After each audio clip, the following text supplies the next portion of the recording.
Sa harap ng St. Peter's Basilica dito po sa Vaticano at kaklaruhin ko lamang po yung aming ulat kanina tungkol sa botohan ngayong pangalawang araw dito sa conclave.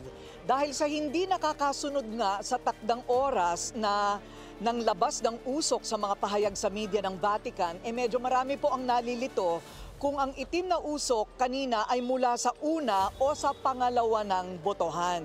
Linawin natin, nakadalawang botohan na ang 133 kardinal ngayong umaga. Napaaga kasi ang kanilang pangalawang botohan at lumabas ng bago mag-alas 12 ang itim na usok mula sa chimney na dapat ay alas 12:30 ng tanghali. Kaya't ang ibig sabihin nito, Willard and Pinky, 2 beses pa rin bigo ang mga kardinal na makaboto ng 2/3 para sa iisang pangalan sa mga kandidatong kardinal.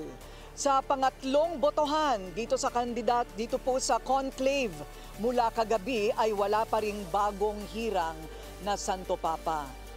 Ang susunod po na botohan ay mamayang alas 5:30 ng hapon dito po sa Roma, na dyan naman sa Pilipinas ay alas 11:30 ng gabi. At magkakaroon ng pangalawang botohan mamaya alas 7:30 naman ng gabi dito sa Roma at 1:30 a.m. sa Pilipinas. Pero syempre hindi natin masasabi kung sila'y makakasunod kasi kung hindi sila late, sila naman ay napapaaga ng labas ng usok. Samantala, nakakatatlong tayo na po tayo dito sa harap ng St. Peter's Basilica sa paghihintay ng puting usok o fumata bianca na pasabi sa mundo na may bago ng hirang na Santo Papa.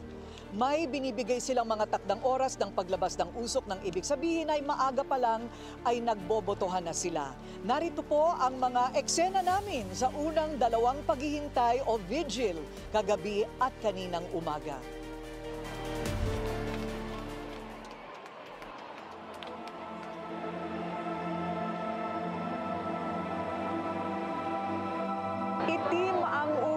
Itim ang usok, fumata nero sa Italiano.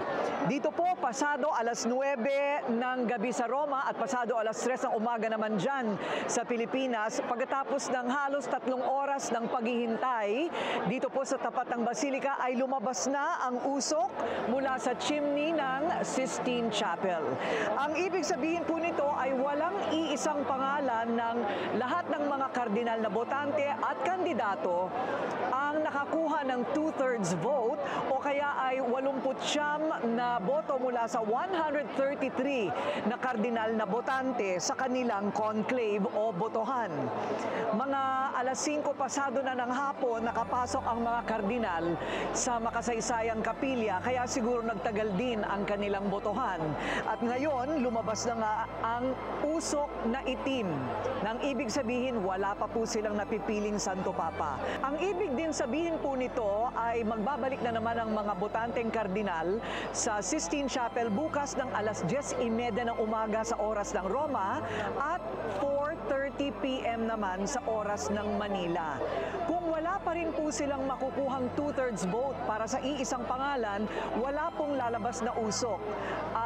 Ang ibig sabihin niyan, babalik na naman po ang lahat ng mga taong ito para siyang dagat ng tao at ang lahat ng media para umabang na naman sa pangalawang botohan sa umaga. Kung wala pa ring mapipiling Santo Papa sa dalawang botohan sa umaga, ay magbabalik na naman ang mga kardinal sa dalawa na namang botohan ng alas 5:30 ng hapon dito sa Roma at 11:30 p.m. naman sa Pilipinas. Ayan. So kung wala pa rin, wala ring usok at 7 p.m. naman ang susunod na namang boto sa pangalawang araw. So ang ibig po sabihin, 4 ang botohan, 2 sa umaga, 2 sa hapon, bukas, ngunit 2 beses lamang magkakaroon ng usok kung wala pa rin silang mapipili. Ayan. So ang ibig sabihin lamang po nito ay maaaring magtagal pa ang botohan sa kasaysayan kasi pagkatapos ng ilang siglo o ilang daang taon ay wala pang nahahalal na Santo Papa sa loob lamang ng unang botohan. So tulad din ng nangyari ngayong gabi, ito rin po ang maitatala sa kasaysayan. So bukas, aabangan na naman po natin kung ano ang magiging kinalabasan ng kanilang conclave o botohan. Marami ang nagbabanggit ng ilang mga piling pangalan mula sa mga kandidatong kardinal at kasama parati diyan ang sariling ating si Cardinal Luis Antonio Tagle mula dito sa Pilipinas.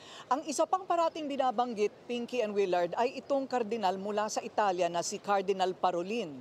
Kaya mamaya babalik tayo mula pa rin dito sa Vatican para suriin pang mabuti ang dalawang personalidad na ito na binabanggit nilang mga front runners. Pinky?